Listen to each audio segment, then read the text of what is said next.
Hey everyone, and welcome to Season 3, Episode 40 of the SurgeCast, presented to you by SeatGeek, Primo Hockey, and DraftKings, and of course, in part with our wonderful network, THPN, the Hockey Podcast Network. I'm Kat, I'm Zach. and we're on to round 2, baby! Woo! How you feeling, Zach? How you feeling? Feeling good. Outside of being tired, but that's just life, I guess. But no, other than that, I'm doing pretty good. It's kind of nice that we're don't really have to worry about any more round 1 games. We kind of know what our fate is for round 2 and all that stuff. So now it's just kind of sit back, relax, and watch other teams still try to fight for the next round. And overall doing pretty good. How are you doing, Kat? I'm doing well. It was nice to have a little break. It was crazy that playoffs at PNC is it's amazing. Oh yeah, Playoff games during the week. Playoff games during the week they hurt a little bit more because just the next day you're just like your throat hurts. You're like extra tired because you just use up all the energy you had. Yeah, it's at the beginning of the week. Yeah, that adrenaline boost. You're like, I don't even need anything else. My only boost is hockey. Like, forget coffee. Yeah, and it's at the beginning of the week, so you're like, is it Friday yet? So I'm doing great. Tuesday. Yeah, I'm doing great. Richie got to experience his first playoff games, and he was loving it. It was, first. I was like, I almost want to experience for the first time again because it was. And it was a good series, especially at PNC. It was a great series to. Oh yeah, for sure. Experience. I mean, hey, and according to Mike Foreman, his pictures are still intact. So I think he subtly threw out a challenge to the Caniacs, which is a surprise after Game 2. I mean, speaking of going into round, we'll talk about the games here in a second. But going into the second round, it's kind of interesting. Before we started recording, I know you and me were talking about all the games. There's only 3 more matchups that the rest of the league are waiting on. Yeah. The East is pretty much done. So sometimes you're kind of concerned about, if we have a sweep or we get done with the series early, like the rest time as we're waiting for everyone to finish out. Well, it looks like the rest of the East was also like, no, we're just going to wipe our hands of that and kind of move on as well, except for Boston and Toronto. So everyone's kind of on the same rest schedule except for them. Yeah, it's very interesting for the fact that you look at with the Bruins doing up 3-0. A lot of people are like, "Wow, are we going to get 3 possible sweeps?" And that's what you kind of were looking at and all that. But I guess I know that wasn't particularly going to be a sweep, but yeah, it's just the fact that you thought, oh, Boston might get it done in Game 5, come out flat and lose. So yeah. That's like the only series was like, nah, just give us a little bit longer. We want to draw this out and basically just suck in all the Toronto Maple Leafs fans and give them hope and then end it like they usually do. So it'll be very, very interesting. But yeah, it's last matchup. And I know when we did the predictions, which, high five, pat on the back to us that we got it correct. Yeah, I mean, look at us. Look at us knowing hockey. Look at us knowing hockey. But I mean, honestly, even with the way the third game went, it could have gone either way. Depending on how that we almost did have a sweep, even though I said, hey, that might not, I don't know if that's going to happen this year. It almost did. Yeah, it really did. I like in the back of my, because I was at work. The game started, I was at work. I was just leaving, and that's when the Islanders won the game. I'm like, I literally went through the last quarter of my shift at work. Listen to the Hurricanes game. I'm like, how's this even possible? I was at Boogaloo taking minutes in between to be like, I need some water. Let's go watch in Raleigh Times. Or there was a screen down the street. Right. And we were like, let's go watch there. And if it was that, one of us had it on our phones because we were like, we all got tickets to this, and we're going to do it. But now there's a game here, so. Yeah, right, exactly. It's like, yeah. And the thing was in the back of my mind, I'm like, man, if the Hurricanes sweep, I'm like, I'm going to have to cancel all my plans on Saturday night and record a bunch of different shows because I was ready to call you up. I'm like, hey, Kat, we might need to record tonight just to get it out of the way and try to do it Sunday. Yeah, I'm glad. I'm glad the way it worked out. I mean, a sweep's always nice, but yeah, I'll take it. I'll take the way it worked. Yeah, sorry to everyone who's been waiting for us to drop an episode. It's been a little crazy for the both of us in terms of like trying to do an episode in the middle of a series. So it's kind of like, well, it worked out perfectly. Our schedules matched up, and the series is already done. So it's Here kind we of are. yeah, it's kind of nice that we're able to do like a noonish recording on Thursday. It Yeah. will be, when everyone does hear this, it'll be the same day. We just, want to try to get it done sooner rather than later. So, but yeah. Sorry for the long break in between games. It's just been a little insane for the both of us to say the the least. games have been back to back, so we're just going to do like a little recap of them. And I know you guys have all been following along and kind of saying it. So you guys have also been busy following a lot of playoff hockey. Yeah, it's crazy with the schedule. Yeah, it's like almost every other day, or there's maybe like a 2-day break in between. But even then, it's just like, it's just like it's crazy just how everything is like moving so fast. You're like, wait, we're already into like almost week 3 of the playoffs. Like okay, sure. Here and so now that we are in this little bit of a lull as we wait for round 2 to start, before we start talking about the games against the Islanders, and then a couple of news updates from the team, and also looking forward. Just want to do a little recap about how the first round has been going throughout the league. The Rangers have swept the Capitals. I know, shocking. Everyone, catch your breath on that. I know you're also very surprised. I think he played, but I couldn't tell you for sure if Ovechkin was even on the ice most of the time. I mean, because that man did nothing. He got 6 shots. That's what the official shot total was. So he got 6 shots, and that's really. I mean, for the fact that you got like LaPerriere and Dylan Strome being mainly the only 2 huge contributors for the Capitals. They were down some injuries. I will say that they were missing some key players, and I don't know. I just feel there were a few moments where I was like, "Ooh, maybe the Caps will steal one." But I also just feel very justified for the amount of times that I said Ovechkin is a one-trick pony, and as soon as you figure it out, that man doesn't do much more. The Rangers took away his one thing, and their power play was abysmal. Like they had so many opportunities and couldn't cash in. Yeah, it really shows for the fact that like people were talking about trying to expand the playoffs for playing games, and I'm like, here's your reason why that shouldn't be a thing, because you're already getting half the league in the playoffs already. And I will say that matchup though, and a little bit of the Islanders one has people really wondering if they would have been like if the Red Wings or the Penguins were able to get in instead. Not saying include them, but if they had managed to get in, because looking at the records of the Caps and the Islanders, I would say it kind of hurts a little bit. I would. Well, the Islanders. I mean, the Islanders. I mean, to be fair, the fact that all of the overtime points. Yeah, well, the fact that the overtime points, yes, but the series was actually it was 4-1, but it was the Hurricanes. They do a lot of comebacks, and we'll talk about all of that. But it was a tougher series than what the series numbers came out as. It was a pretty tough one. So I mean, Islanders, I'll give them grace on the fact that they earned it to get in. The Capitals mainly just backed their way into the playoffs because the Red Wings fell off, the Flyers fell off, and the Penguins had gas but just ran out of room because it took so long to get in. I feel like the Caps are a video of these like marathon runners, and there's all these ones that are like tied, maybe like 3 or 4 tied, like kind of they like neck and neck who's going to win at the finish line. Yeah. And the Caps tripped, and then they managed somehow like a pinky to get in to the camera over the line over the other teams. Yeah, exactly. And it's like that's what it feels like. It like feels like they literally fell into it, and then it was like, oh.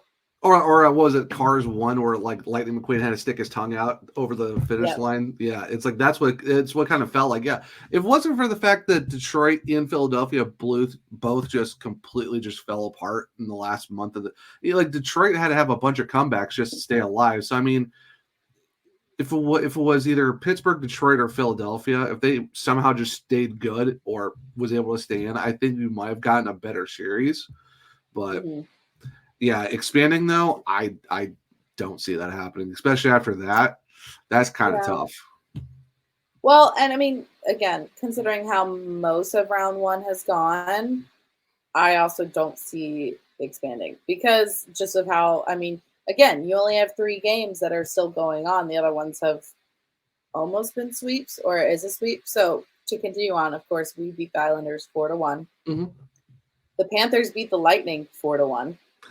I thought that series was going to go a lot longer, especially since the Tampa Bay got SurgeCast back, which was like a huge boost from everyone's like it was like a huge boost to get him back after like 8 weeks or it was like it was a little too late at that point. Yeah, well, the fact that he can't, yeah, like the dude like fractured his leg and somehow came back here and like, wow, okay, but yeah, they were facing playoff Bob, as we are all very familiar with. Yeah, well, and Carter Verhaeghe is just something about him in the playoffs too is absolutely insane, especially in overtime too. It's it's one of those things. The games were close. The games were close with Florida. Well, towards the end, it started getting a little out of hand. But the first couple of games, Florida only got out of it like 3-2 in overtime. Yeah. Which, I mean, I can feel that for Tampa Bay with if it's a really close game and then you lose in overtime, that kind of the momentum starts to go down. I mean, all Kings fans are very familiar with that. And then the scores started going up a little bit more and more. So, yeah. And then, of course, the last game we're waiting on, which is playing tonight in the East, is the Bruins and the Maple Leafs. Yep, game 6, and Austin Matthews isn't in either. So again, and just very interesting because I think everyone was thinking, even some Leafs fans were probably thinking this was going to be a lot quicker to be done. But the Leafs are scratching and clawing their way to stay alive, and Boston let up a little bit on the gas. So we'll see how it goes tonight. Yeah, that game 5 is my father-in-law's a Bruins fan, and he was not happy how they played in game 5, coming out getting 2 shots in the first period. Like, that's brutal. There are some it's pretty interesting, the storylines for that game, because you have the whole thing about the Leafs getting out of the first round. Yeah. The infamous matchup of Boston versus Toronto. Austin Matthews, but with how Boston went out last year, they also have that storyline of they got to get further. So it's multiple things. Like it's like either side winning has a lot of impact. Well, and the fact that you look at it too is it's like William Nylander didn't play for the first 3 games of the series. Austin Matthews is basically going to be out for the last. He's out for 5. He's going to be out for game 6. So the fact you're going to be getting a full Toronto squad and somehow they're still staying alive with having at least 1/4 of their core 4 out. So it's definitely very interesting how somehow the Leafs are staying alive despite the fact that Boston should probably already put them away. But I don't know. I could still. There's a good chance we could see this going 7, and that would be full on insanity. That's how it worked out. Well, and of course, there's some potential speculation we'll talk about when our next game will be. Mm-hmm. I think it's a little bit waiting on this series to be done. Yeah. But of course, we also still have, because we're not going to wait on the West, but we do need the East to finish out. But the West going on right now, you've got surprising a little bit. I know all the Avs fans are going to be like, not really, but the Avalanche beat the Jets in 4-1. Honestly, playoff Avalanche, great. That wasn't how it looked like they were ending the season. No, not at all. They were playing the way they ended the season. I thought it was going to be the other way around. That's what I thought too, and that's the thing that kind of surprised me a little bit for the fact that you look at, we talked about it before our preview when we had Bailey on. It was, they get smoked 7-0 twice, and then it's like, how are they going to be in the playoffs? How's Georgiev going to do? And here comes the Avalanche, and Kel McCarr goes coast to coast for a nasty goal, and they basically just put their will on the Jets. I think they're just a prime example of when people say you need your stars to show up, they showed up. I mean, when you got a team that's got Nathan McKinnon, Mikko Rantanen, Kel McCarr, Devin Tays, that's a team that shouldn't lose 7-0. No, it really shouldn't. But of course, it shows you you get welcome to the old adage, you get hot at the right time, and the Avalanche got hot at the right time, and they're going to be a problem for sure. I mean, I don't envy whoever they're going to play next, because I think it's Dallas and Vegas. Oh boy, yep. That's going to be Dallas very and Vegas are still going on right now. You've got Dallas leading the series 3-2, which is interesting because they were down 2-0 and they've won the last 3 to push for the lead. Yeah, it's Otter has been on crazy. Yeah. It's been great. We tuned in late yesterday to the game, and I just saw a breakaway for the Knights, and he stopped them cold. Yeah, Jig Oncher definitely wants to exercise the demons of last playoffs for sure and come out and win big. And yeah, like you said, you go down 2-0, you go back to Vegas, you win 2 straight, there, and then you come home and you take the series lead 3-2, and now it's like, okay, now you got tomorrow night on Friday, you got game 6. Like, do you win it and end it in Vegas, or do you come back for game 7? And gotta give it to Dallas, man. Like you said, Otter, Robertson's been playing well too. Last night was the first night a team had won a home game in that series, which is very shocking for the fact that it's like home ice advantage. What's that really? So I don't know. Dallas. They were the team of the West, and they had a slow start, but flexing that muscle. I mean, a lot of us predict them getting to the finals, so it's kind of interesting how they were struggling there, but they're kind of showing that.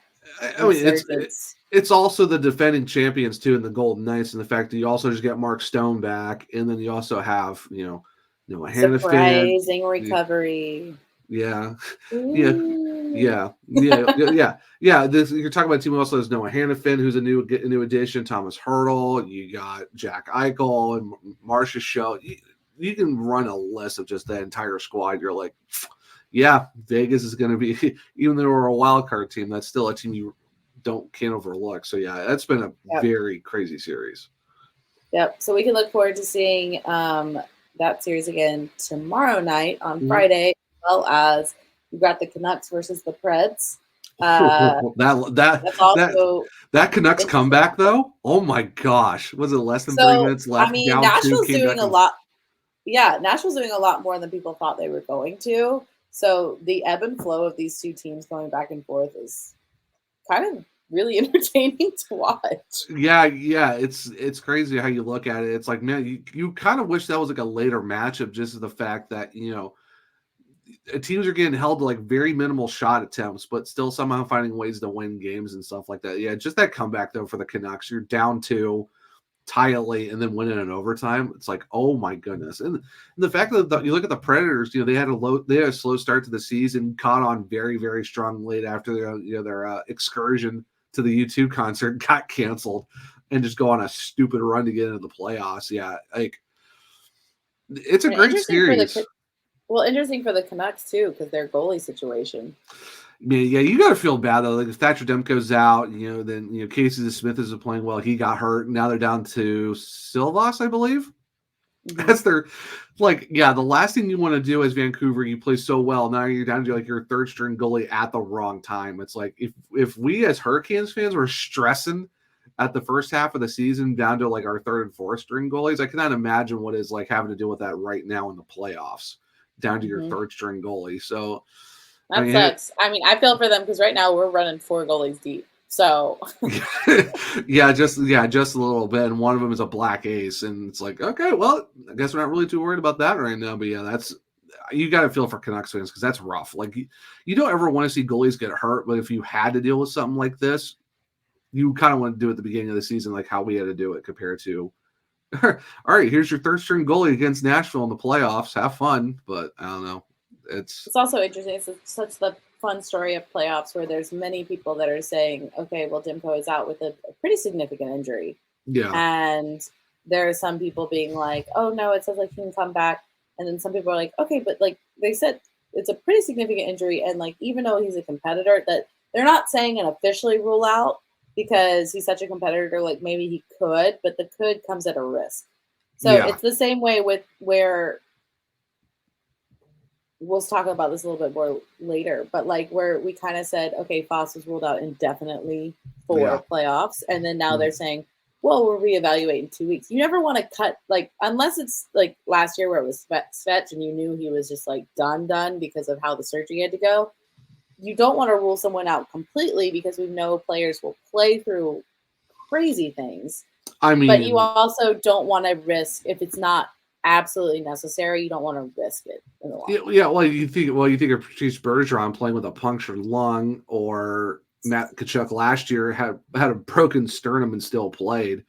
Like, yeah, and I know a lot of people have been like, I'm so sick of this narrative of like players playing hurt, and it's like, welcome to the playoffs, man. Something about NHL players, they either built differently or they really want to win a cup so bad they don't care, and they'll Well, just win it I later. mean, yeah, you got that narrative. I'm so sick of players playing hurt, but then you've got going back to police for a second. And you said an Islander out for a while, and like it was rumored that it was like a migraine that was keeping you out, and everyone's like, "Are you kidding me? That's what's keeping you out?" And it's like, and then people chiming in was like, "Have you ever had a migraine that's put you on the sidelines? It's awful. Like it's not like a normal headache. It's not a little thing to be pushed aside. Like you can't function, let alone skate on the ice and do all the stuff that the players do." So yeah, on the fact with Matthews being out too, like they don't know what the diagnosis is. There's speculations of a whole different things. Like some people are saying long COVID.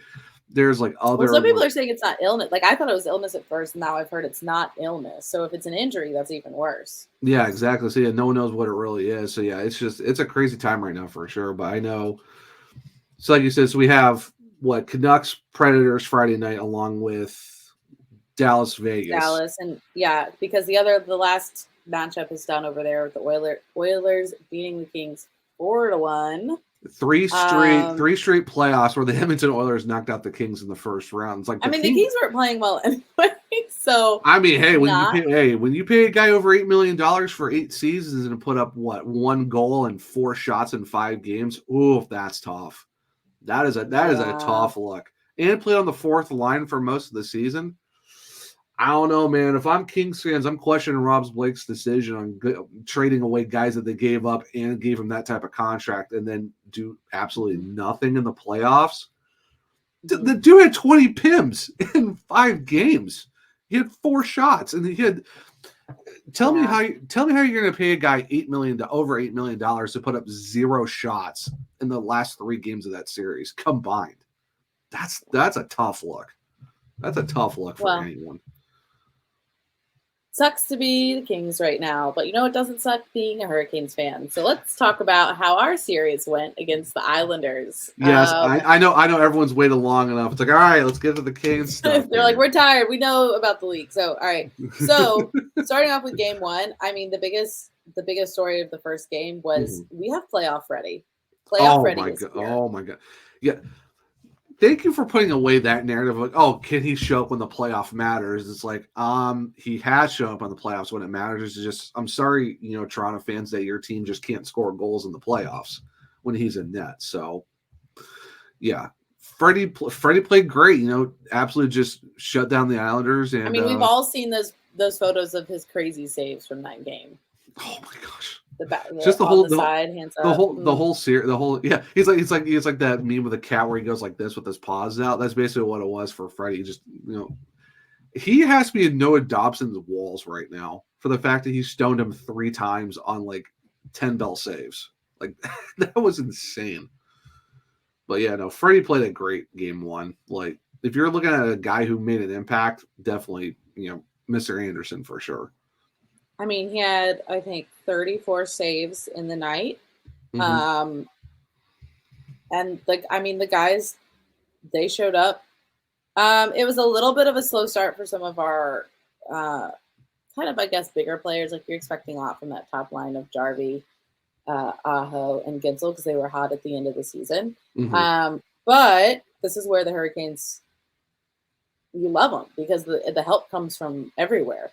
And the lines can be switched up as they were in the series to get some different lineups going and see who who help. And it worked great. So, of course, the first thing was a power play goal. Love to see it. Uzi starting there with a power play goal assisted by Shea and Natchez. That angle was insane. Like how he got that through. Oh, the bird celly. But you get the bird celly immediately. And how about Marty Natchez comes in and joins him too with the bird celly? Like, oh my goodness. Yeah. And then I love all the guys adding on to that has been great. Of course, you have the Islanders. McLean came in and tied it up. In that former junior Hurricane too. Yeah, former junior Hurricane who apparently had an axe to grind with us this whole series. But Sorry, kid, you're in the wrong club. And then of course, so it stayed 1-1 for a while, with it just kind of being. I mean, the second period is never our best, but it This whole stayed series, 1. this whole series Freddie was did not. great, and Yeah. then you get Nason doing Nason things. He was ready to mix it up this whole series. He's like, "You want me to Oh score? man. Fine. You want me to throw a guy down to the ice? Fine.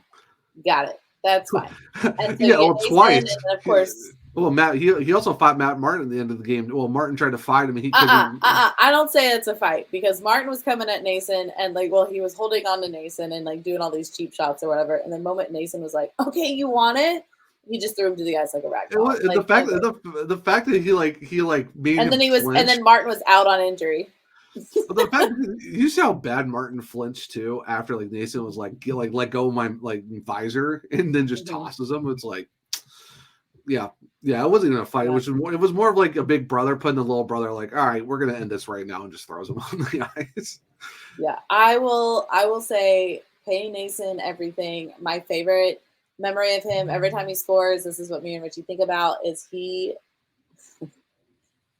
saw him, it was just like a passing encounter at the Canes Bash, and we saw him, and I just wanted to say, hey, like I stopped him and I was like, hey, I just want to say I really love the way you play, everything you do for the team. Like, it's so great. You're like a lot of our friends' favorite player, all this stuff. And he was like, my boss is around here somewhere. Like, I'm trying to get that money. Do you want to tell him? He was like, I think, and we just died. Like, he was so casual, so whatever. And he was like, yeah, I'm just trying to do what I can do and, get that contract set. My boss is around here somewhere. He just started looking around. And it was great. That's so great. You gotta love Steph Nason. Hey, he's Mr. Net Front. That's his new nickname is now. It's Mr. Net Front, because that's all he does is he gets the greasy goals. And the fact of how he celebrates too, he just goes like nothing, like no like windmill celebrations or dropping to the knee. The giant yell. Yeah, he just full force. He says it with his whole chest basically, and it's just like, I mean, his celebrations are up there when Jordo scores as well. Like, both of them, I feel like they just give out probably the loudest yell on the ice. It's full on dad yell energy. Just like, all right, we're gonna bring it right now. So yeah, it's so great seeing how Steph Nason played. That game was it was a great way to start the series. You get Kuzi starting in there strong. You see like why you picked him up at the deadline. You got Freddie showing why he's back and ready to play playoffs. And then 100%. You get Brady Shea, of course, in there with his assists as well. Gotta love it. So game 1, playoff Freddy's here. Let's go. But game 2, I so wish I was at that game, because oh my absolute goodness, that was. And I know Colin on home ice says this game will be forgotten, and it's not that big of a game because it was only like a game 2. Whatever, Colin. I'm just kidding. We love Colin on home ice. I just love to give him a hard time. I will always call the rally at Raleigh. The rally at Raleigh. Yeah, hey, Dan LaTaraka, if you're listening to the show, there's another idea for you right there. But I mean, come on, it's like people still remember Shock at the Rock, and we still remember Brock McGinn's double overtime winner against the Capitals. Like, yeah, it's game 2 of round 1, but still, oh my goodness, the way you come back in that game, and the way you did it too. That play, like I've heard PNC loud. That was insanely loud. Well, because the first period I thought we were playing pretty good hockey in the first period, and then you get down 2 goals, and it's like, what is happening? Experience. And so then you're hockey, like, okay, you're only down 2. It would have been nice to get 1 at the end of the period, but you're only down 2. So all right, then we're gonna go to the second period. All right, that's fine. At 2-0 lead, it's the most dangerous lead to have. Then they score a third one. 3-0 hurts a lot more. So you're like, okay, you still just got to like kind of chip at it a little bit here and there. Yeah. So then we get fortunate where the Islanders commit a penalty, not saying they never committed penalties, but this one was an especially dumb penalty against who else? But I think they tripped up Nason. I think that's who. I think it was Varlamov got him with the back of the skate. So Nason being a pest. There you go. Pay him his money. Don. Yeah. But whatever it is. So you get a Tavo goal. That's how you start. You started the season with the Tavo goal. Then you have this Tavo goal. Love it. Tavo on the power play, man. He just knows how to do it. Power play. And then the third period, all Canes. All Canes. No gas. No brakes, all gas. all gas, no brakes. Yeah, that's basically what it was. Yeah, for the fact that you score one for Sebastian Aho, to tie it. And then not even like 8 seconds later, you get Jordan Martinook, shovels it home, and now you're up. It was like the Islanders weren't ready to play after that. So no, and the Jarvis goal was big though. So the Jarvis goal gives you even it's getting the clock's ticking down at the end of the period. Jarvis gets you within one, snipe. And you're like, all right, it's possible. Did you notice that you get them not marking Aho in the back? Yeah. Yeah, well, you look back at the Seth Jarvis goal, like, oh my goodness, that was almost like the same spot where Kuzi got his goal, like right on in the face-off circle, just absolutely snipes it. Like, what a hard angle, and the fact that he did it too, and then like you said, that's where Jack got his goal in the 5th game too. Something about that dot, man. I tell you, but like Sebastian Aho back post goes off his leg. Like, he did not get that clean at all. It just bounced around. But what a pass! But what a pass by what? Svetch? Yeah, it was Svetch. Yeah. I don't know if it was a pass or a shot or it was a shot pass. I don't know what it was. I think he saw him. I think he was like, "Let me just get it back there, and hopefully Aho can tuck it away." And Aho was posted up, like his leg and his stick were on that back post, and he was like, "It's not going between us. Like, I will get something on this." Yeah, and looking at replays where they just left him, like no one knew he was there. I was like, dumb. He put his whole body on the line, and it really cashed off. The Jordan Martinook. How about Johnny on the spot, man? Just getting it at the right time, be able to, it wasn't like he fully wrapped it in the goal and stuff. He bounced it off the goalie, but hey, man, they don't ask you how. They just ask how. But still, it's the grinding line of him and Stahl, where they literally just crashed them at the back of the net. They didn't know what to do. Martinook got it and just was like, "Let me just throw it in the front and see what happens." The video reaction of Frankie Borelli up there in Long Island. Oof, that video.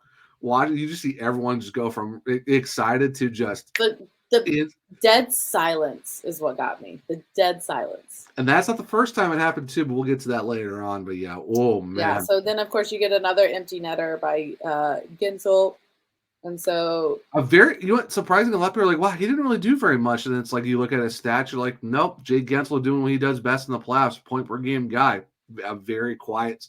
Yeah, he wasn't like out there as you saw with some other guys, but still had a good series. But we'll talk more about it. But still, yeah. And of course, so like I said too, with the line. So again, this game was a little different, but the Aho Ginsel Jarvis line was a little bit quiet. So Rod was like, you know what? Because the Stahl and Martinook line was still doing really well. Like they were still doing what they do best. And he was like, let's throw Jarvis back on there because that was doing so well for us at the beginning of the season. They do that. They put Svetch up on the top line, and that benefited everyone. You started 100%. Seeing playoff Svetch come out. You started seeing Jarvis do what he does with Martinook and Stahl. Like, I love the little line flips. They're so easy. Yeah, they're so easy and so nice. It was so subtle. I think even Greg Wyshynski of ESPN said he's like I pray to the hockey gods that we get a full playoff series with a healthy Svechnikov, and I'm like, yes, please, I will gladly take that.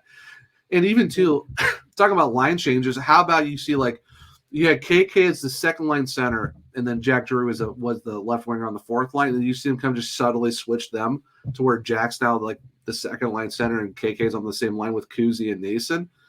That fourth line is nasty. That is a nasty fourth line with those guys. That fourth line of KK, Nason, and Kuzi. So you've got the little passer in Kuzi, but you've got those two heavy hitters in KK and how about Nason? KK? How about KK in game 2? They're absolutely just destroying Cal Clutterbuck.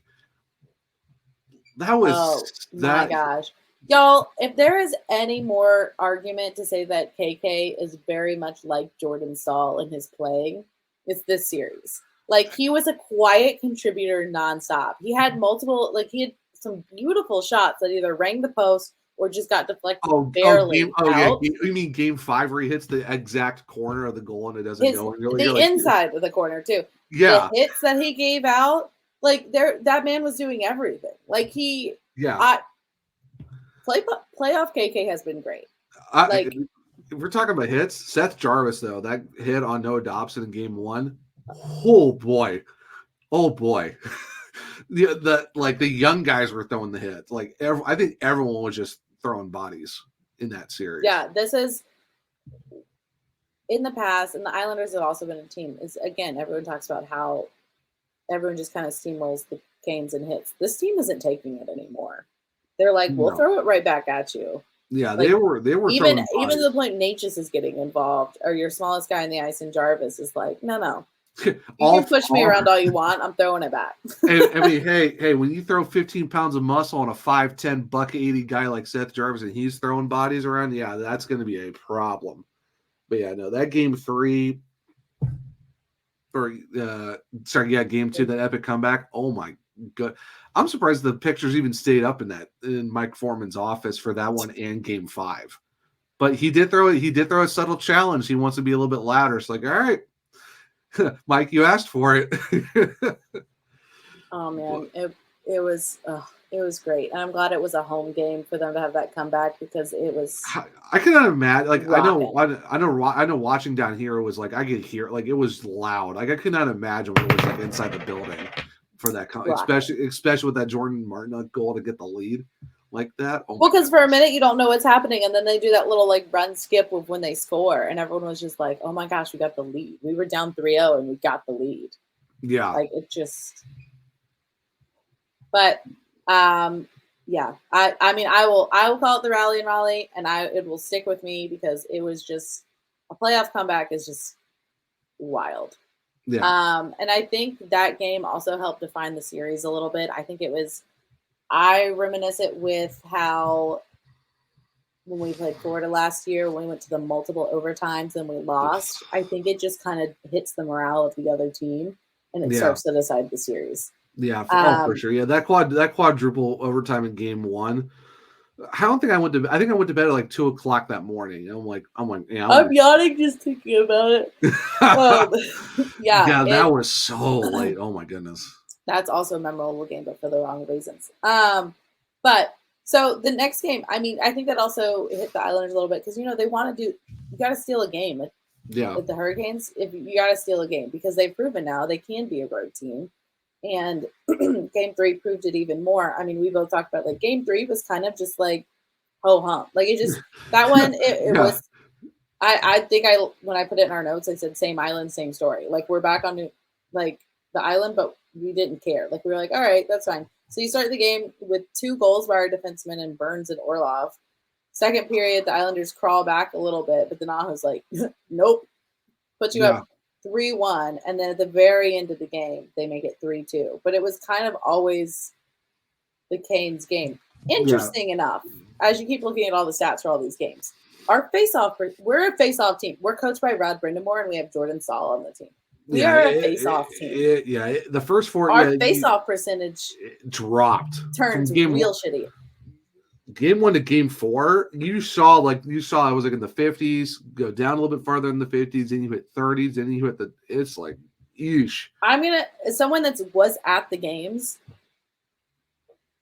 there was the ref that dropped the puck would not drop the puck. He literally would go, he was like the most, type A perfectionist, whatever.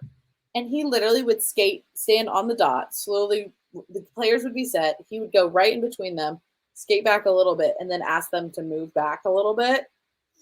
And then, I kid you not, he kicked our main guys out nonstop. And so when it says our face-off percentage is that terrible, I'm like, yeah, because Stahl was getting kicked out, Aho was getting kicked out. You had your secondary guys coming in. And not saying they're not good at it, but it's like, if it's nonstop, if you don't have Jordan Stahl in the face-off dot, you're going to be losing more of them than you're winning. Well, you look at Game 4, JG Pageau was 18 for 24 or some nonsense like that. Like he absolutely just ate the Canes alive in the face-off dot.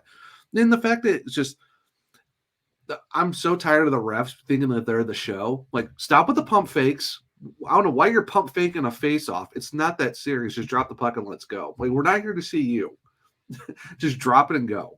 Yeah, the amount of times everyone's just like drop the puck, and like at one point they kicked out the Islander guy like for one of them finally, and I was like, I'm not even cheering for that. This face-off is taking like 2 minutes. It shouldn't. Just drop the dang puck. No one cares. Like drop it and let them go. And then the moment when they if they do that little pump fake and then they drop it and then they call it back, the whole arena will groan because it's like nobody cares. Like drop the puck and let the players actually do what we're here to see. Yeah, I heard a couple of those where he's just like, it's like you saw the fake punt, and then like they blow the whistle. All I hear is, oh, good. Like even like Mike and Tripp are just like, dude, just drop the puck already. Like, just please end it. So yeah. Game 4 is the game that we could have easily got that game, I believe. Yeah, sorry, I'm distracted by something outside my window. Yeah, no, it's game 4. I mean, you forced the double overtime. Yeah, you got a lead, thanks to Seth Jarvis, and then unfortunately the Islanders do score a couple, but then of course Steph Nason does what he does best, Mr. Net Front, ties it, and with under 2 minutes left, and you go into overtime. So I mean, like I said, it's just one of those games where they got one, and of course I'm only sad because we wasted a Jarvis goal. That's the only thing I'm sad about. That game, it was okay, and we went to overtime, and it was. Yeah. I mean, it just was an okay game. I don't think we played terribly. I don't think we played amazing. Yeah, well, the faceoffs didn't really help either because, you could, the Hurricanes could not win a faceoff to save their life in that game, and it's just what we just talked about, and then nothing you really go. Freddie played a great game, and you think about this too, Cap. Freddie Anderson didn't give up any more than 3 goals in the entire series. Every game was 3 goals or less that he gave up. He didn't give up 5. He didn't give up 6. He gave up 3. That was the most he gave up in any game. In that game, he gave up 3 in 4.5 periods of hockey. I don't know really more you can ask out of him. It's one of those games where you wish you had it back, but what can you do? Yep. But I mean, as forgettable as that game kind of was, it brought us back to finish the series in Raleigh, which I absolutely love because it's another game for me to go to. Yeah. And this was kind of a game where it was kind of the Canes were like, okay, we're kind of done with you. So that first period. The first period, immediately Tavo goal, immediately a Svetch goal.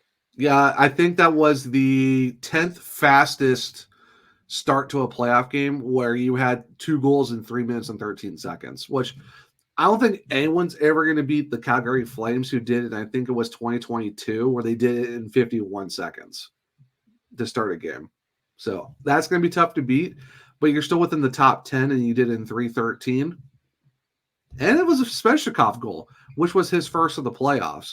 Because everyone talked about, well, he's got points, but they're all assists. It was a great game by Svetch. He wanted another one so bad. He was close, yeah. For it. Yeah. But the game kind of had everything. So you had a Tavo goal immediately, then you have a Svetch goal, power play goal, then the Islanders get a power play back, whatever. But then you get the crawl that you hate to play against, but you love it when it's for you. Yeah, I think it was Daly Kaylee who put it out. It's it was a thing where it was before we had them, and it was frustration emojis, and then it's after we have them, and it's all the celebration, dancing and the horns and all that. The fact that, you have Alexander Romanov playing the puck with his hand in the crease, that's an automatic no-no, and I'm okay, then we're going to get a penalty. Then I saw his hand touch the puck. I'm oh, there's a penalty shot.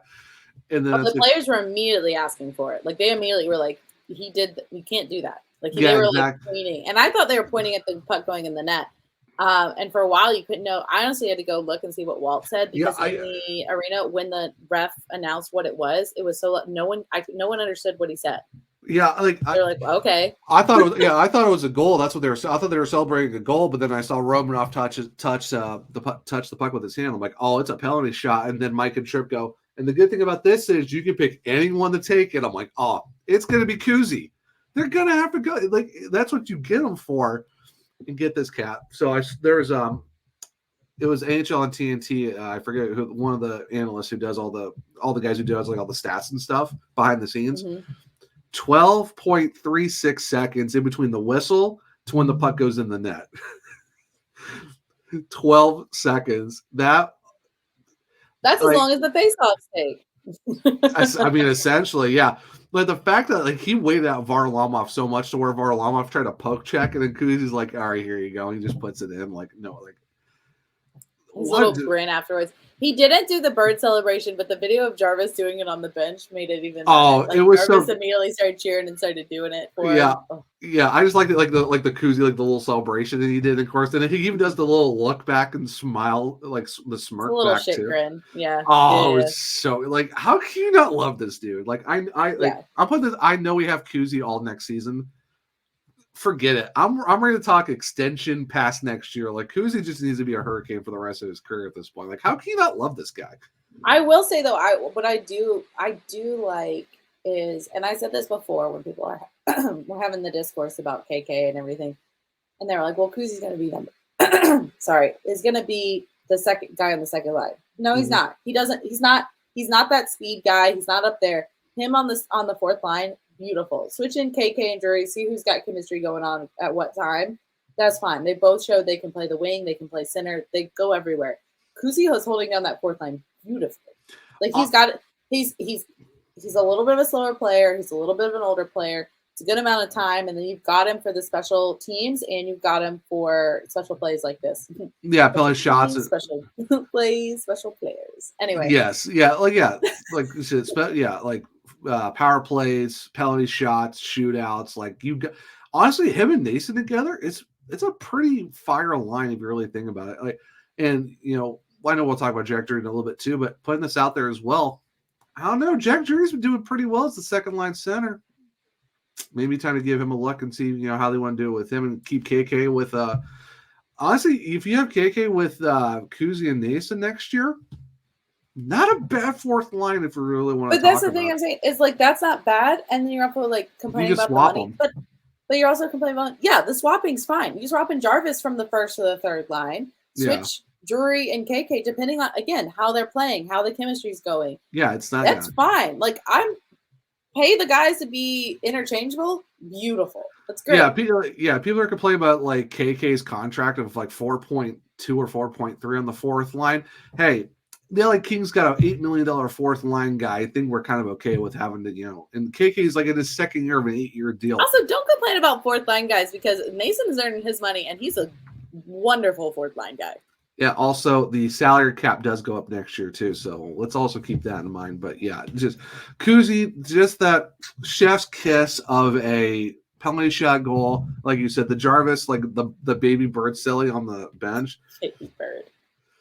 Oh, but yeah, so that first period, nonstop Canes action. That was Canes playoff. Like you want to see that. That's the playoffs you need when you're going in to play the Rangers. Oh next. Yeah, it was great. Second period. Yeah, that was my reaction. That's my oddball reaction of like, oh. We don't want to talk about it. I'm not going to say they played terribly. They definitely let up the gas. They knew that if they were winning this game, and they were winning it pretty handedly at that point, and they let up the gas a little bit. I don't think they played. Rod was not happy. Terrible. It was a pretty sloppy period. It was not the great. It was not good. So the Islanders came back and they tie it up. So we're going into the third period. That Freddie, I will say that last goal though, Freddie, he toe picked himself. Oh my gosh! Can we talk about this? Do you know how many times we have seen there are accounts about the Hughes brothers falling on the ice, like all their different falls and flops and different stuff on the ice? Players fall. I know they're lower center of gravity and they're squatting and they're like a goalie shouldn't be falling weirdly or anything like that. Do you see how scuffed up the around a lot? Well, do you know how scuffed up that ice gets? The amount of times they have to shovel it, and sometimes you see goalies kind of trying to fix the ice with all the stuff going on there. So you might be like, "Oh, he fell, like he turned his skate wrong and he fell." Like that's a show of like fatigue, or that's a show of maybe he's like starting to like we should have played Piotr, and it's like no. Freddie said he was fine. It's gonna happen. I mean, you have that. You have him maybe falling. First of all, that player was wide open. We should not have let that even happen to the point where that happened on Freddie. Yeah. But then you see Varlamov on the other end. The puck gets misplayed off the post, and then we cash in on it. Like, shit's gonna happen. It's not suddenly a negative on Freddie. Yeah, like, you're gonna get weird goals. I mean, a puck on a weird bounce behind the goal that comes back out in front of you. I mean, hey, that happens, man. Welcome to hockey. It's like that's why even an entire like channel on NHL on the NHL YouTube channel where it's like weird NHL and it's a lot of weird bounce goals. Like that happens. Like goalie mistakes are only highlighted because they'll end up in goals, but it literally mistakes all have to happen on the ice with the rest of the team to even get to the goal. I mean, so the fact that we were allowing it down there and letting them have those opportunities, they had just had another clear-cut opportunity there, and then we fought it off, and then it went back, and of course that would happen. But like, you just notice goalies, their mistakes more because they're not common. You're going to celebrate all their big saves and all this stuff. But then when they make one big mistake, you're like, oh, how can you? And it's like, okay, but like this other guy on the ice gave away the puck like 300 times. But I mean, we're not pointing everything one of those out. Yeah, or you could be like Jacob Markstrom last year where he was caught out of the goal so many times that people were literally yelling at him, if you're a goaltender, tend the goal, because he needed a map to find where. Like Freddie's mistakes, and I know, again, like saying it's because of exhaustion, all this stuff, because he played the rest of the third period beautifully. Yeah, it's just they're like few and far between. You had the one where he tried to play baseball at one point. You got maybe one where he goes out to play it, and then you get this one. Like, how many games in between are these weird little things that are happening? But besides that, the last couple of games, you talked about how good his saves were. Like, it's few far in between. Like I said, game 1 he robs Noah Dobson. Game 3 he robs Noah Dobson.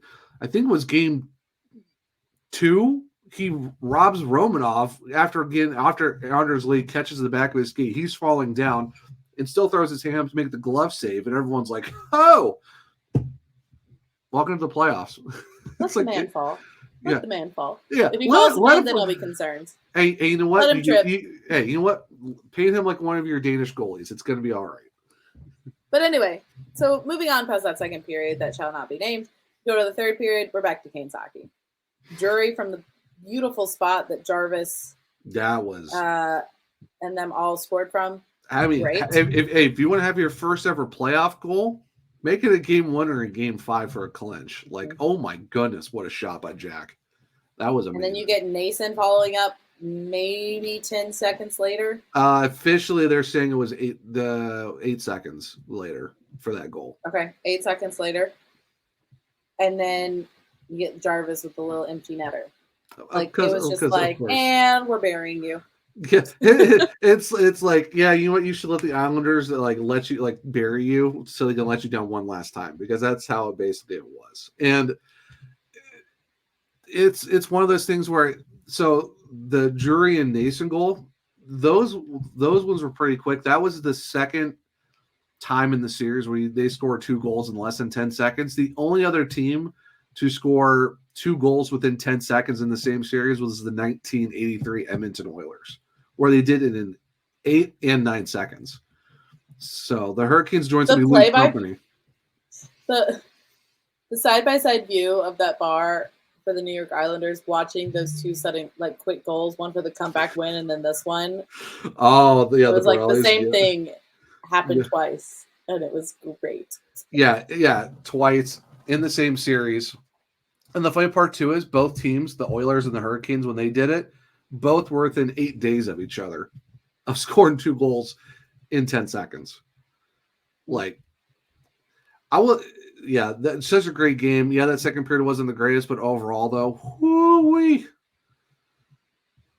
You love to see it. You know, great dominant win. You know, you ended at home, 4-1. Don't have to go back to the island again. So there you go.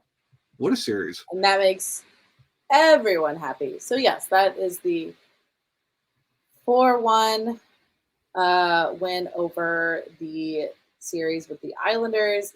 You get to see playoff Svetch come out. We've all been wanting to see it. You get Jarvis doing Jarvis things. You get Nason being a little pest and muscle on the ice. You get to see Freddie full on tackle somebody. Yeah. Oh, yeah. I was like, that man has had enough. This man has been getting run into, getting knocked, all this stuff. They're not doing anything. He's like, yeah, I'm over. And it's just like a little bear attacking you, because he's just like full of all the pads, and he just literally laid on the guy and went, nope. Yeah, I think it was Anders Lee. He's like, yeah, I'm just gonna jump on you. Yeah, it's just, and the koozie, of course, we got a koozie crawl too. Like, Yep. I think it was what was a Trip saying like, oh, the escargot could not be any tastier. I'm like, yeah, all he right, had to put that in. Of course. for it. So Well, let me ask you this, Kat. yeah, Who would you say would be your MVP of the first round for the Canes, if you had to pick somebody? The MVP. Yeah, of the first round for the Canes. I don't know if I can give you one. Can I give you 3 stars? Yeah, you can give me 3 stars. Okay.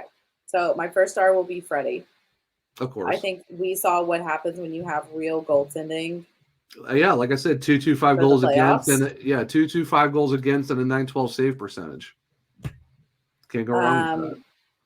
I would say, the first one is Freddie. Right. I'm going out. I'm going down descending order. Sorry. Okay, so second star. Second star, Jarvis. Jarvis was all over the place. You put that him on that any line, and he contributes. Here's the funny part too, is the fact that I think it was Kane Stats, and I actually need to pull it up right now because I didn't have it on me and I just thought about it. Of course, if you're not following Kane Stats, Brian, at this point, I don't know what you're doing right now. Yeah, franchise history with multiple 3-point games in the same playoff series. I'll rate it from bottom to top. Kevin Dineen against Montreal in 1988. John Cullen against the Boston Bruins in 1991. Sebastian Aho against the Rangers in 2020. Seth Jarvis against the Islanders in 2024. Have yourself a series, Seth Jarvis. And think about this, though, too. He led the team this series in points. He had 7. 3 goals, 4 assists for 7 points. And he bumped around lines. He does everything. He does the penalty kill. He does the power play. 1 power play goal, yep. He can be first line. He can be third line. That kid does everything. He's power play, penalty kill, doesn't matter what side. Cat, his shooting percentage in this series was a 27.3. He had 11 shots in this series in 5 games. Yep. So, I would say he's my second star, and then my third is actually a tie because I think they both contributed in different ways. I know. I'm making up rules as I go. It's fine. I would say this is our podcast, dang. We can do what we want. I mean, maybe it's not a tie. Okay, I'll lie. It's not a tie.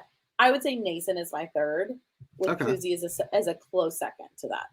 That's fair. Honorable mention. Well, honorable mention Kuzi. Honorable mention to Kuzi. But I think Nason, because Nason was also doing the work nonstop. He was fighting, literally fighting. He was doing the net front presence, and he just did all the grind work the whole time. I think that's a very solid performance by Steph Nason. Oh, I totally agree with you too. Yeah, he had Steph Nason like 3 goals. One of them was a power play, but 3 goals this entire series, and they were all big ones too. Mr. Net Front doing the work. So yeah. Do you have any different ones? Oh, different ones. Or you can rank them differently if you want. Those are my top. I would say you definitely got to get. I would definitely give Freddie the first star just because the fact that he kept the Kings in a lot of the games and stuff like that, and just his performance.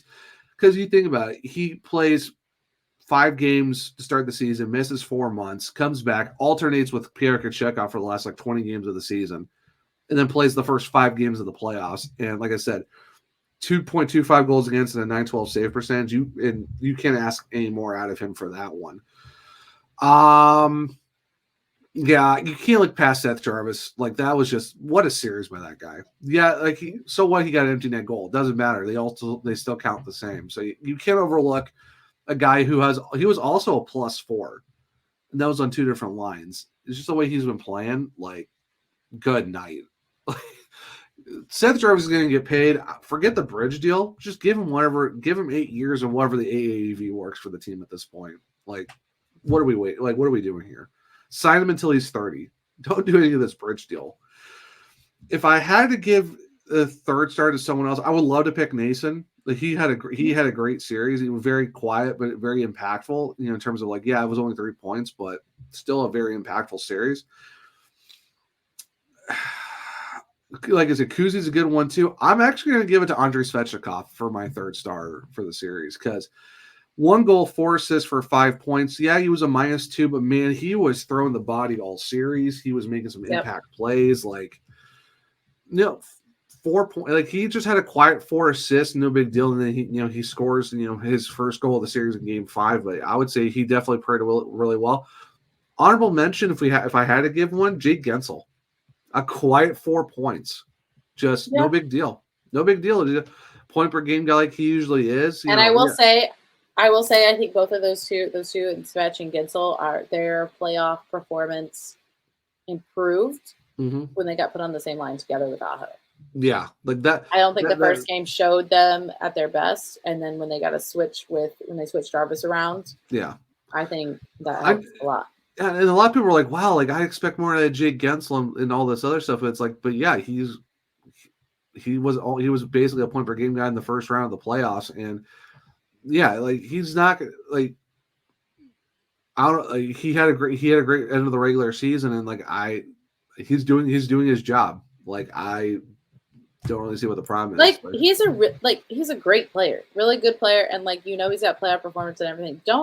We can't act like you suddenly got at the trade deadline someone like a McKinnon or a McDavid where they're suddenly going to do a full-on show on the ice and do crazy goals per game. Like that's not the type of player is. Like he's going to score goals. He's going to make an impact. He does it very quietly. He's like Sebastian. When you look at the score sheet, like wow, Sebastian Aho had 2 assists tonight. Yeah, he's a very quiet. Here, I'll put up points, and I'm not going to be flashy about it. Like that's just how Jake Gensel is. He is a quietly put in the work type guy. So yeah, I would give him an honorable mention for sure. Yeah. So I would say those are our I guess you said MVPs, top stars of the series. We'll go three stars of round 1. We'll go with that. We'll do that for the playoffs. Like who's your 3 stars? So yeah, that'll be our new thing now. So making up things as we go. Why not? Yesterday tickets went on sale for round 2. As we are going to be playing the Rangers. So if you are looking, I know there's another way to get tickets for things that we know you can get a little discount on because those playoff tickets are pricey. But we just have to, of course, do a shout out to SeatGeek for sponsoring as we recently became brand ambassadors for them. They are a ticketing app that takes the confusion out of buying tickets. They put a 0 to 10 score on each ticket to know if you're getting a good or a bad deal. Of course, green is good and red is bad. All of our viewers get $20 off their first ticket purchase with our code, thesurgecast. We've had people tell us they've used this quite a bit, and it's been very helpful. $20 off a Sebastian deal. Yeah. Sure. You can't go wrong with Sure. that. Why Give not? me it. Why not? So, of course, use our code, thesurgecast, for $20 off your first SeatGeek order. With playoff tickets, concert tickets, all the fun stuff coming up this summer. Save the money, guys. Save the money. Yeah, why not? For the fact of how they give you the best deals and rank them too and give by color codes, really can't go wrong with it, honestly. Especially since getting deep into the playoffs is going to get a little bit pricier for sure. So. Yep. So, we just want to, guys. We want to give you some lovely deals because we know. With all the fun stuff coming up and you want to participate with everything, you also want to save a little bit of cash. Mm-hmm. But, of course, as we're talking about playoff tickets, we're talking about round 2 coming up. A couple of games going. We still do have a couple of games. Again, we have a game tonight of Boston versus Toronto. We've got tomorrow, we've got the Canucks versus Nashville. And why am I blanking on it? Dallas and Vegas. Dallas and Vegas. Sorry, we just spent time talking about them too. But with those, it's been a long week. It's been a long week. Been a long week. You can still get some great betting action with them, of course, because the chase for the Stanley Cup is on. And if you're looking to light the lamp, nothing beats the action at DraftKings Sportsbook, an official sports betting partner of the NHL. From the start of playoff beards all the way till hoisting the cup, DraftKings Sportsbook has you covered the same game, parlays, live betting, odds boosts, and so much more. Zach, you got a little odds for us on the upcoming games? Yeah. Actually, I'll not even give you one. I'll give you 2, actually, just for the funsies of it. So for tonight's game for the Boston Bruins and the Toronto Maple Leafs, the money line does have Boston at a -120, with the Maple Leafs being a +100. If you want to look at the puck line, the Bruins are a -1.5, set at +210, and the Maple Leafs being a +1.5 is set at a -258. They're saying the under/over right now is set at 5.5, with the Bruins being over 5.5 at -115, and then the Maple Leafs as the under is at -105. Now, if you don't want to look at tonight's game, and you want to look at tomorrow, I would definitely want to keep your eyes out for the Dallas Stars Vegas Golden Knights game. The Stars are money line -115 to the Golden Knights -105. Plus minus is also at 1.5, with the Stars at -1.5 being at +220. Vegas being at a +1.5 is at -270. And then over under, still same thing, 5.5, but with the Stars being at -118 and the Vegas Golden Knights being at a -102. Yeah, I've already had some friends cash out on some great things, even if it's just a goal by betting on a goal by Jarvis. A couple of Oh yeah. how many shots each team gets, what the over-unders, all that fun stuff. There's a lot of good bets. These last couple games, they're pushing it towards the end of the series. I can't tell you which way to bet because, again, you're looking at the Canucks and Nashville. Kind of can go either way. Dallas has shown you that they can flip a series, and then Boston, Toronto. No one knows about Boston. Nobody knows. So, but do your best, get some money, and download the DraftKings Sportsbook app and use code THPN. New customers bet $5 and get $200 in bonus bets instantly. That's code THPN only on DraftKings. The crown is yours. Do it responsibly, y'all. That's all we ask. Yes. And if you also want to do more responsible things, we should go check out our OG sponsor of Primo Hockey, because if you're looking for some gear, why not be responsible and shop local and help support local businesses by going to 1401 Diggs Drive right there in Raleigh. They're only 10 minutes in the arena, and they have everything from sticks, stick protectors, pucks, indoor or outdoor, rollerblade wheels if you're looking to do some outdoor stuff. If you're looking to buy some sticks, they got those too. They have anything you can think of. They also have hats, koozies, flags. I mean, what more can you really ask out of these guys? They're open Monday through Saturday. You can pretty much just, go in there, check out the amazing products they have. They have a skate sharpener. If you want to get your skate sharpened, it's only $5. And you can tell them that, hey, the SurgeCast sent you. Maybe they'll help you out with some discounts, possibly. Who knows? But if you're not able to go, you can go online to primoxhockey.com, and at checkout, if you use code SurgeCast, you get your other Sebastian Aho discount, this time for 20% off. And the good thing, too, is free U.S. shipping. So why not check them out? They've been with us since day one. And at Cap, you always say, shop local, support local. So why not help, a company that is based right there in Raleigh and who are also season ticket members of the Hurricanes as well. So you're kind of just helping out fellow Caniacs. So make sure to go to primoxhockey.com and just use SurgeCast at checkout for 20% off your order. And like I said, also go check them out at their store as well. They have a lot of great stuff, great group of people over there. Just make sure to check them out and help support them, because why not? So thank you to Primo X for being an OG sponsor since day one. Yes.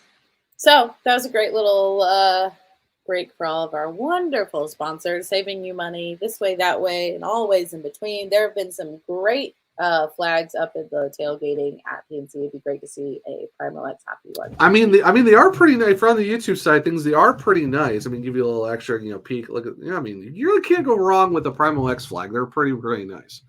I like it. Great quality.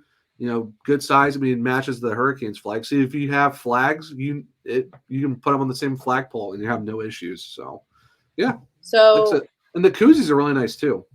Can't go wrong with a good koozie, especially when you're drinking a Storm Brew or a High Noon or wherever your drink of choice is. If you guys have any of those and take photos and tag us in it, we'd love to see it. Yeah, make sure to tag us, and also tag Primo X Hockey at Primo X Hockey on Twitter and X too, so they can see it too, because they might just share it. So, and also on Instagram.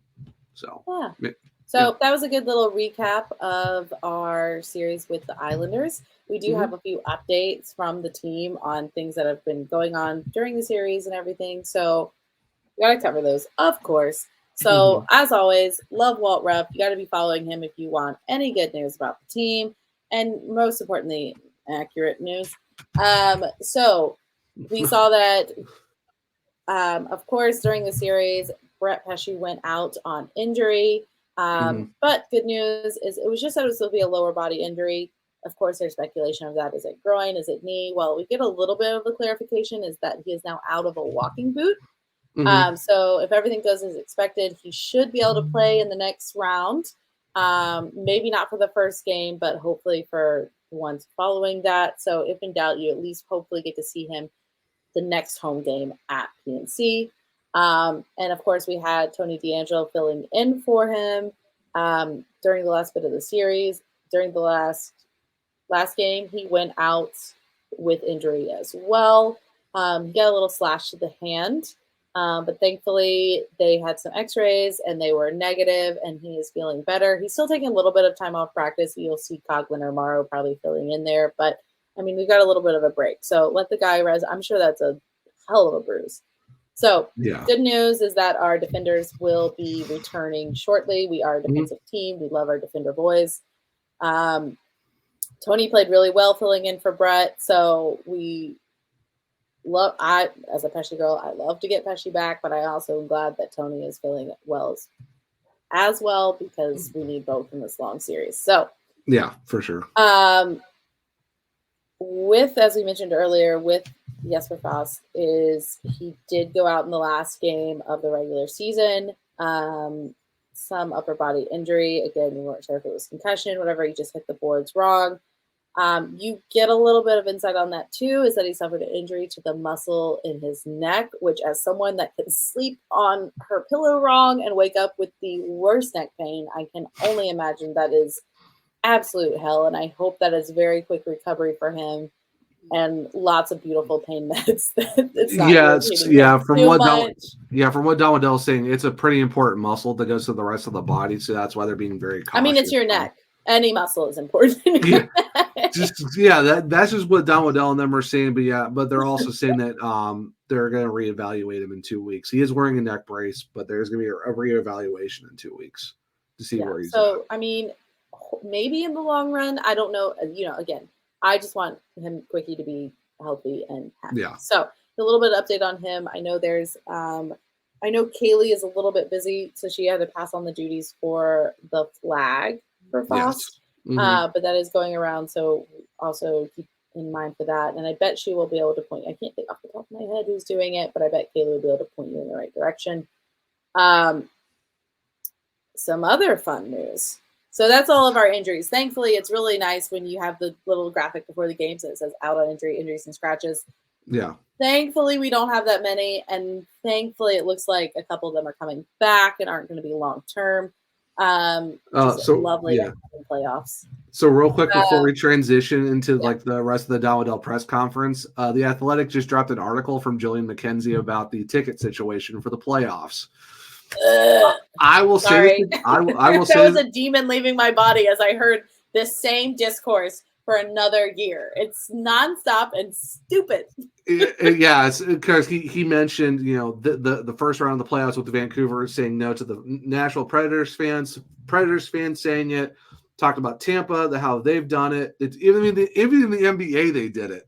The NBA has done it too. And I tagged in Annie OD. If you're not following her, I don't know what you're doing at this point, because Annie's probably one of the best hockey content creators. She's great. It's so fun. Her content is so fun. So good. I'm like, I know she talked about it. I don't know if it was last playoffs or this playoffs. And she's like, yep, that was me. It was the last playoffs. And you know what she said? Are the Rangers fans mad again? I'm like, oh yes, you can set your watch to this, because I am so tired of this narrative. Everybody does it. Literally everybody does it, because every team wants home fans to fill in their arenas first. Yeah, and they do it off billing address because they want their fans to come and fill it in. And also too, so that way people aren't taking tickets and scalping them and then hiking the prices up. So that way local fans can still go to the games. And get this, Kat. Another hockey team that's done it, the Buffalo Sabres did it to the rest of New York State itself. Oh, and the New Jersey Devils did it too. So I'm sorry, it's not just a Southern team thing. If the Devils have done it and the Sabres have done it, then I'm sorry. Miss me with this nonsense. It happens in other sports. Also, the Yankees and the Red Sox do it to each other. The Yankees and the Red Sox. Also, it's not discrimination. There are still Ranger fans that live down here that can easily get tickets. You also, just FYI, it's also only on Ticketmaster. So if you want tickets, go get tickets on another ticketing site, or wait for people to resell them. Get someone that you know that lives down here to buy them for you. Buy tickets at the home Rangers games. There's many different options. Oh, so get don't this. Be like, oh, they're keeping us out. No, we have. They and then sorry, Zach, I gotta finish it. But the last thing, of course, they're saying is like, well, they don't want to fill out their arena. We sold out 41 games this year. We sold them out. So why would you not want to give those fans priority over the team that you're playing against? Do you think there's going to be more Ranger fans at the Ranger game than Canes? Yeah, because it's their home advantage. That's the whole point of it. I mean, it's just the lack of common sense hurts me. It's so dumb. And you're over here saying us hillbilly hicks and all of this stuff and talking about like just insulting our intelligence, insulting how we're raised, all this stuff. And I'm like, how we look. For as sophisticated and smart as you Northerners are, can you not understand the reasoning behind it? And that it's not a end all be all. Sorry. Shout out to Aaron. Shout out to Aaron Cohen because he actually dropped an image from the New York Rangers website. Guess what's going on for game 2 of this round, Kat, in MSG. Oh, let me guess. Only Ranger fans, only people locally can buy the tickets at the moment. 75-mile radius you can get your tickets. Outside of that, sorry. So guess what, Rangers fans? Your own team is doing it too, not just the Hurricanes. So miss me with this. And also miss me with it because I know your argument for that is going to be it's not going to be like, oh, yeah, okay, we both do it. It's going to be like, well, there's not enough Cane fans to get those tickets anyway. And be like, okay. And I'm sorry, I'm sick of tired of other fan bases chiming into this. It goes, oh, it's just regardless. I don't care what your argument is. It's just embarrassing. I don't care. I didn't ask for your opinion on how you think this is. Like, you don't care about what my opinion is. Guess what? I have an opinion, and it's the same thing that's happens every year. Stop bringing this up as a main thing. And Julie McKenzie, I like what your work is. I like what you do over there at SDPN. But just calling out the Canes management first and then adding all the other teams after, it's like, why are you feeding into this? Why are you feeding into this nonsense of this narrative? And Annie O.D. said it, like I said, Annie said it perfectly. This is a joke. This is getting tiring. Stop making this as a surprise thing every single season the time the playoffs come around. The fact that you can set your watch to this nonsense. Stop. Everyone does it. Stop making this a thing every year. Just stop. So anyway. It's a joke. But sorry, we can go on and on because it's just like the lack of common sense and the dumbness of this. And the thing is, like, it's not discrimination. Stop it. And guess what? Guys? I'm a transplant from the Midwest. I'm from Ohio. Discrimination.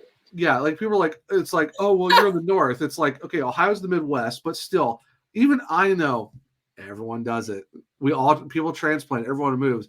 And you know what? Trip Tracy said it best on the broadcast, and I'm so glad that tweet and the ticket thing blew up because I really want to emphasize all this crap. Trip said it best. Do not switch your jersey.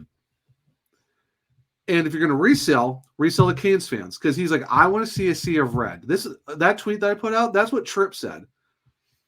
I want to see a sea of red. I don't want to see all these blue jerseys show up. We also understand, okay, we talked about in the regular season. There are Canes fans that I do understand because it is very annoying to be surrounded by the Rangers fans. Some of them are not so nice, unfortunately. I do understand the Canes fans that are like, I resell it because I don't want to be around that environment with my kids, anything like that.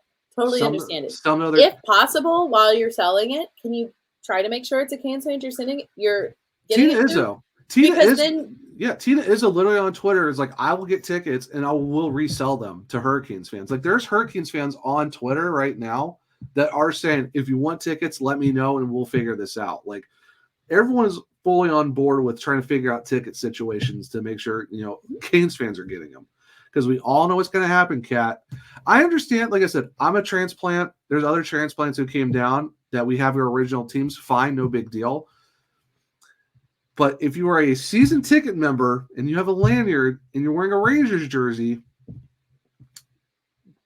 we're going to need to figure something out here. Well, also, still wear a K's jersey. If you secretly are still like, hey, that's my home team of the Rangers and I want them to do well, that's fine. Keep that, like, cheer for them internally, cheer for whatever. But wear a Canes jersey. Then you're a winner either way.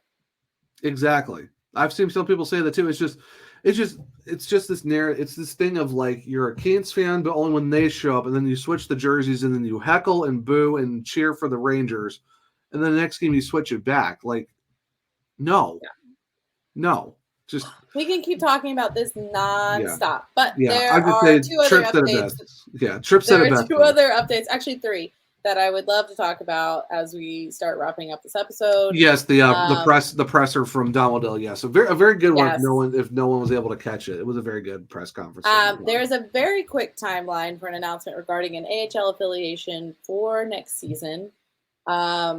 Of course, they all listen. We've seen their acquisitions of all these young players. You knew we were going to have an AHL team because it's been kind of wild this season without one.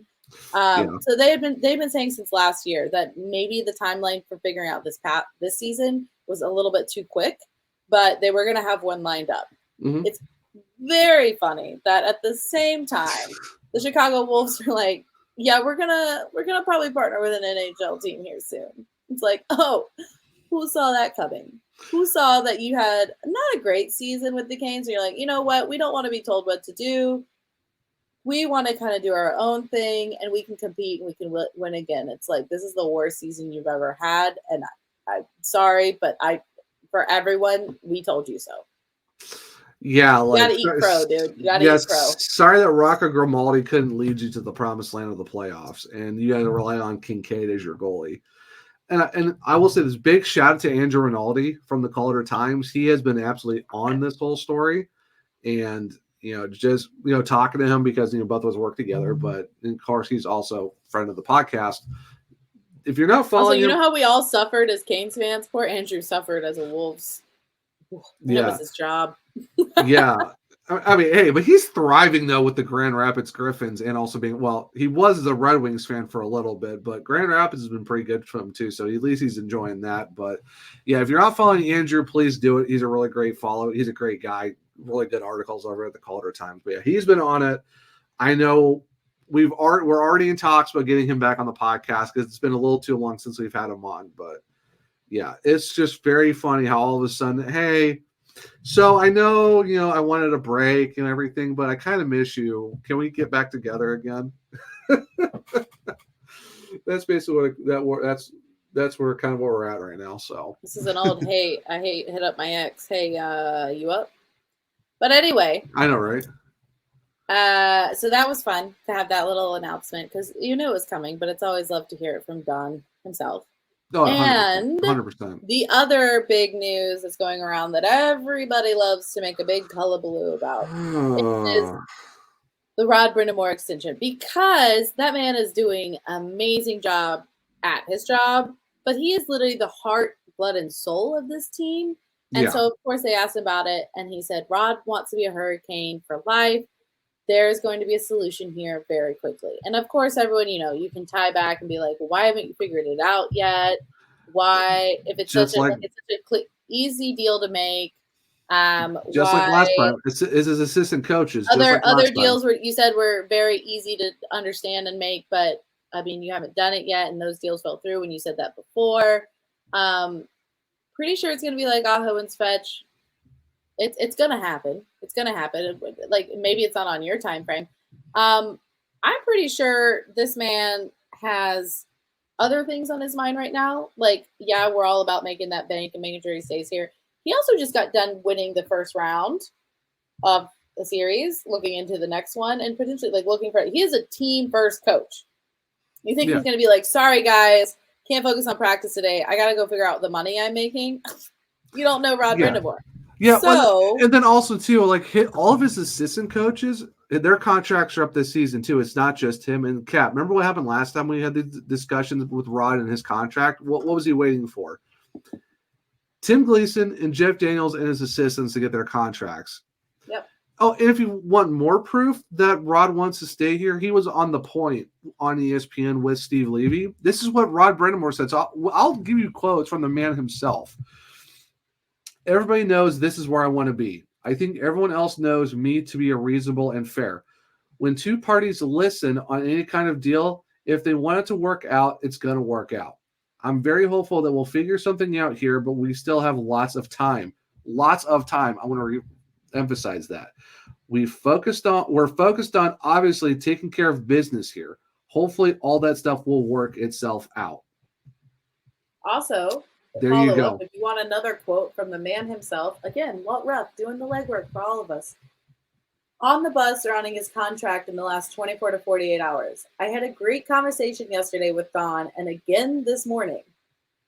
I feel really good that we'll figure it out quickly. I'm not concerned. This man is not concerned. He's focused on winning hockey games. Also, he's probably trying to see what his staff is going to do. I bet also, I mean, if I was Rod, would you figure out your extension while you're in the middle of a playoff thing? Because depending on how you do this playoffs, you might get more. Yeah. Why would you have time? Why would you rush it? Yeah. And the funny thing is, so I was doing a podcast thing with the hockey writers last night, and it was brought by one of our Rangers writers talking about Rod Brindamore potentially leaving because, with the whole thing with the Kraken and all that. And I said, he's not leaving. He's not. I like how this story is blown up. He's so not much leaving to the end of Francis for sure. Sorry. Yeah, but it's just the fact that this whole story is blown up so fast is absolutely insane to me. It's insane because it's like, why would he leave? Why would the Hurricanes let go one of their best coaches ever? Sorry, I know Laviolette won a cup, and I know Paul Reese was there twice. No one has given us much success as Rod Brindamore has, and he's been here since 2000. He's been here for 24 years. Also, if they're you're not letting him go. Also, if you're saying it's because Dundon's cheap or whatever, and like you might be not getting that, but also think about it is if you say Dundon's cheap and he's all about money, and money comes from winning. Yeah, okay, money comes from so winning. Cheap. Yeah, he's so you're cheap. not gonna get another coach for cheaper, but also have the winning success. Like, who are you gonna get? Do you see how many teams have gone through coaches this season? Lindy Ruff is going back to Lindy Ruff is going back to the Sabres again. Like Buffalo has gone back to a former coach again. So I'm sorry, Rod's not leaving. This narrative needs to go away because he is not going anywhere. Tom Dundon will not let the golden goose of Rod Brindamore leave at all.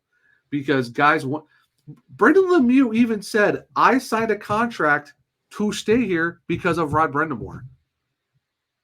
What guy is a healthy scratch for most of the season and is like, yeah, I want to do that again because all of our stars on the team signed long-term deals knowing they would be coached by Rod.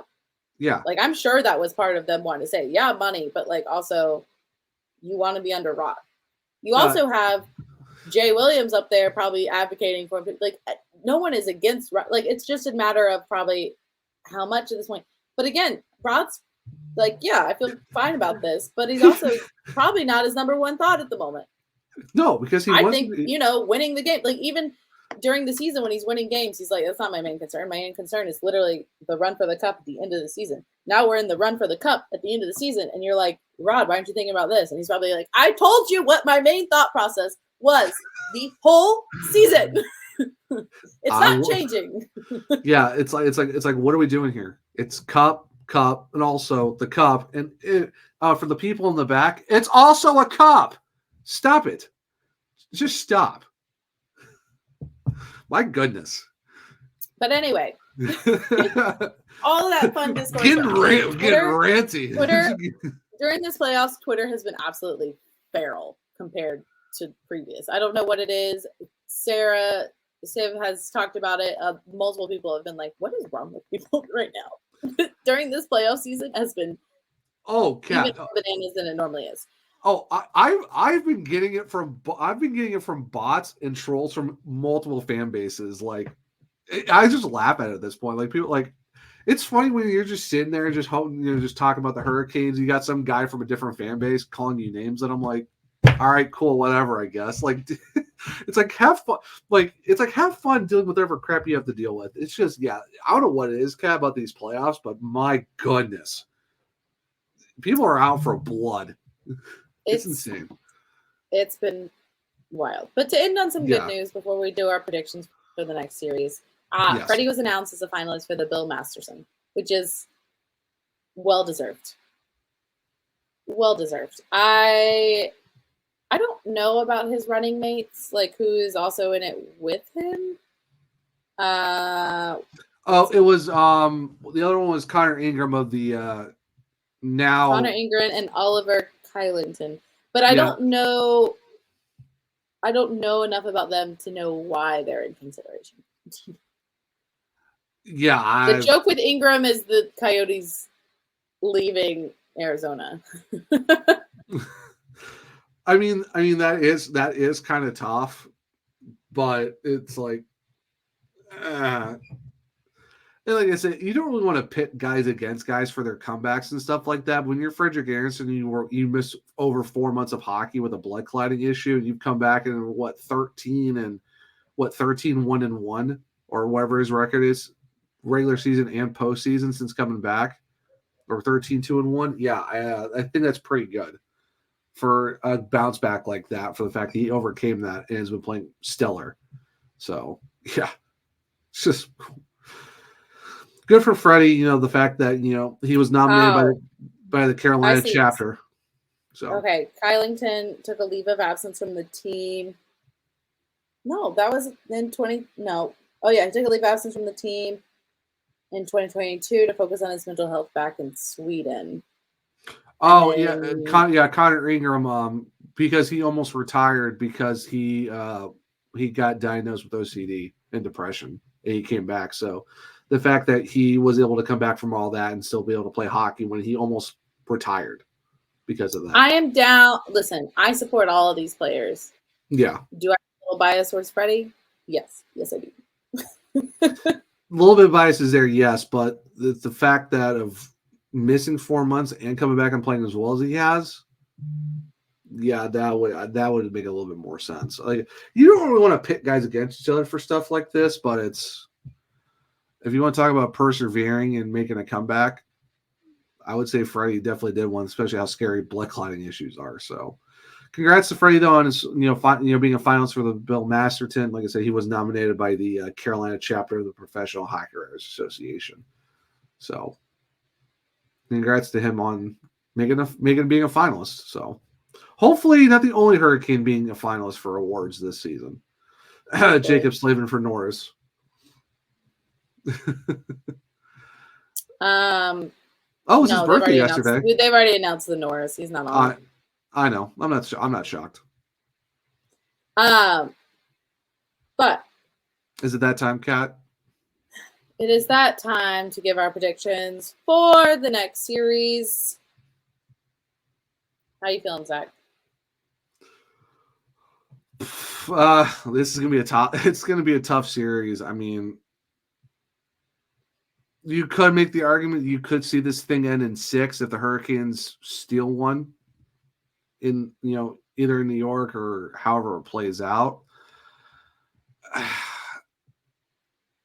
don't know. I could definitely see the series going 7. I think a lot of people are going to say 7 for this series just because it's Rangers, Canes, and they're both teams are really good on the power play. Goaltending's really good. They both score a bunch of goals and stuff like that. Of course, it's the President's Trophy winners. And the thing for me is like, man, they're like, oh well, the Rangers won the season series, but it's like they won a game 1-0 off of Brady Shea's skate. So it's like, does it really? It wasn't really a Rangers goal per se. It was just Brady Shea accidentally used his skate.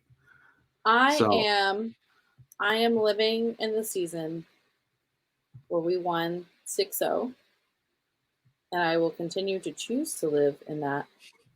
Yeah, that was as long as I want. Yeah, that was an absolute whooping for sure. I can see it going to 7. Are we going to be on the same page here again for our prediction? Let's see. So play the first 2 games at the Rangers, second 2 at home. Then 1-1-1. I see it at 6. Give me that home. Give me that home. Kat, you and me once again. Because I know on the other show I said 7, but I've been thinking about it, and you put it perfectly. Me and you right back on the same page again. Hurricanes in 6. Let's get it done at home. Hurricanes are going to steal one in Madison Square Garden. Mm-hmm. Oof, that's gonna pop. Could you imagine the Hurricanes finishing this thing in 6? Don't even get it to 7. If they could finish it earlier, I'd love it even more. But highly unlikely in the fight of these 2 teams. I say 6, and I really hope it's for less. As we talked about, the injuries we're coming back from, and thankfully that we're coming back with less, and people are coming back. I hope that the series ends with no major injuries. That is my main concern every time we play this team. Yeah, that's definitely something for me too. Like, hopefully everyone stays healthy and stuff like that. So it'll definitely be interesting. That's for sure. But it's gonna be a tough series. Like I said, I could definitely see this thing going 7. But if we can get it done in 6, that'll be perfect too. So who knows? Again, they haven't announced when we will be playing. There has been hints. One of our sponsors seems to have kind of dropped the details on the low down, but there's not going to end officially yet. Yeah, there's been hints that it'll be Sunday. I think I heard that New York has things going on Friday and Saturday, so Sunday would be the first time their arena would be available. That also would make sense determining how this game goes tonight. It could be done tonight, or it might have to wrap up on Saturday. So it makes sense. Sunday makes sense. So it just doesn't know the time probably. It could be matinee game. It could be a little bit later. We'll see. But either way, we hope you guys tune in. You can give us your prediction. Of course, we're all about siding with Bailey's prediction last series. So go ahead, guys. Tell us if you agree with me and Zach. We'll also get Bailey to chime in and tell us what her prediction is, so you can choose her over us again. We understand. That's all right. Yeah, we get it. We get it. But for now, that wraps up this episode of the SurgeCast. We want to thank our wonderful sponsors, SeatGeek, Primo, DraftKings, and of course, Zach. Where can they find you, and where can they find the network? Well, for the network, you can go to the hockeypodcastnetwork.com. You can check out our podcast and all other podcasts throughout the network as well. That we have a lot of good shows going on over there. A bunch of new ones, actually, just recently. If you want to find me, I'm at onetruezach on Twitter. If you want to follow me on Instagram, it's ZachRMartin22. I do have a link tree in both of my bios where you can find where I cover the Hurricanes over at the Hockey Writers. Doing some stuff for AHL on the Calder Times, and then also check out my other podcast that I do called Locked On Hurricanes. It's been pretty busy over there recently. A lot of stuff being worked on and all that good stuff as well. But so definitely check all that stuff out. And Kat, where can people find you and the SurgeCast? Yeah, so you can find the SurgeCast on all social media platforms at the SurgeCast on Twix, Instagram, YouTube, all of the things. Like, comment, subscribe, follow, all the fun things. You'll get updates from us. We have a lovely little social media gremlin that has been posting more recently, and it's been very fun. So please check out what we've been doing. It's been really fun stuff for the playoffs. And, of course, you can view our lovely faces from this recording on our YouTube. Again, give it a like, follow, subscribe, hit the bell. You got it. And then, of course, if you want to find me on Twix, it's caniacchic. And on TikTok, it is KVTHunter74. But, yeah, that's where you can find us. Nothing has changed. Of course, there's Linktree and different bios and stuff. You can find our stuff. Again, look up the SurgeCast. You'll find everything you need. Yeah. But for now, that wraps up this episode. We're feeling good, riding high from that first round, watching how the other teams play out. Looking forward to getting some of our guys back, and a tough series with the Rangers coming up next. But for the SurgeCast, I'm Kat. I'm Zach. And we are signing off, and let's go Canes. Bye, guys.